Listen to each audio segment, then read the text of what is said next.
News bell network మీడియాకు స్వాగతం. సామిని మండలం బొడ్డగూడ పంచాయతీలో రోడ్డు సౌకర్యం లేక ప్రజలు తీవ్ర ఇబ్బందులు పడుతున్నారు. కోటకొండ గ్రామంలో అనారోగ్యానికి గురైన వృద్ధుడిని గ్రామస్తులు డోలీలో 5 కిలోమీటర్లు మోసుకుని ఆస్పత్రికి తరలించారు. ఎగువ దిగువ కోటకొండతో పాటు కోసింగూడ గ్రామాలకు ఇప్పటికీ రోడ్డు లేకపోవడంతో అత్యవసర సమయంలో ప్రజలు నడకే ఆధారం. 2016లో ప్రారంభమైన రోడ్డు పనులు ఆగిపోవడంతో మార్గం అధ్వానంగా మారింది. వెంటనే రోడ్డు నిర్మాణం చేపట్టాలని స్థానికులు ప్రభుత్వానికి విన్నవించుకుంటున్నారు.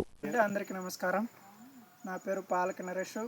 పార్వతీపురం మన్యం జిల్లా కోటకొండ గ్రామం, బామిని మండలం, బొడ్డగూడ గ్రామ పంచాయతీ.